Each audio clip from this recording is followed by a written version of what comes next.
The teachers involved in the Neil Inquiry rounds have found them both exciting and challenging.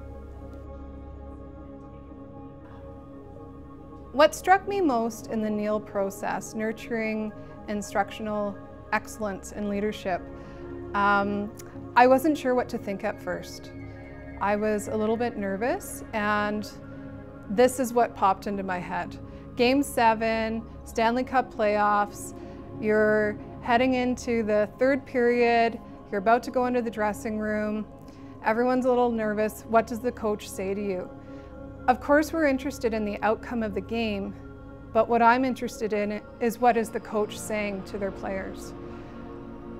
Neil provides the opportunity for principals to practice these fierce conversations that need to happen.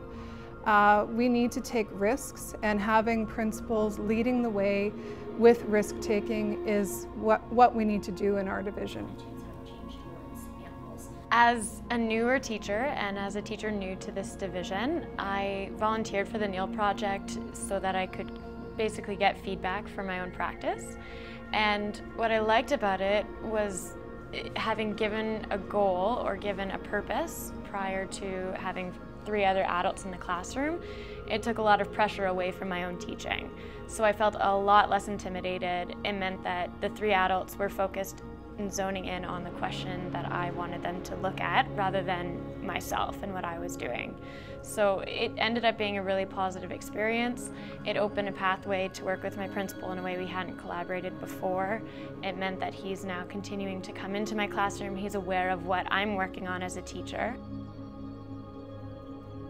I think that it was a valuable process for everybody involved because leaders got the chance to give feedback after an evidence-based lesson, and also as a teacher I got the opportunity to really reflect and think about my teaching through the TEF.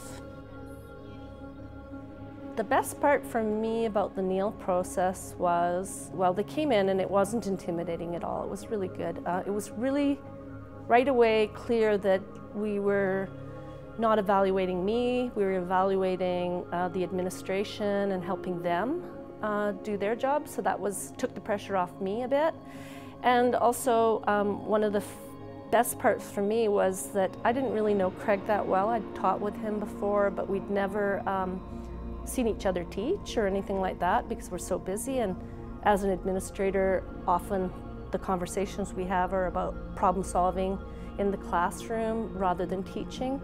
And so it gave me an opportunity to talk with him about teaching, and I actually found out that he has a lot of expertise in an area that I was teaching, and we got talking about that, and then he's since then come into my class and helped me teach that subject, and the kids are super engaged, and his expertise has made a lot of difference. And so we had that collaborative sort of relationship going more than we would if I hadn't done the Neil Project. I don't think I ever would have known that about Craig. I think the goal is transformational learning, and I think to bring everyone up to that level, we all need to be proactive in seeking out how to better our practice. And it's exciting to see consistency at all levels. We're all attempting to improve and move forward and help one another. I think that's the goal, and to do so you need trust, you need to build capacity, and that's what it's exciting as a division. I'm hopeful that we are moving in the right direction with this idea of Neil and Galileo, and there's a lot of really fantastic things happening.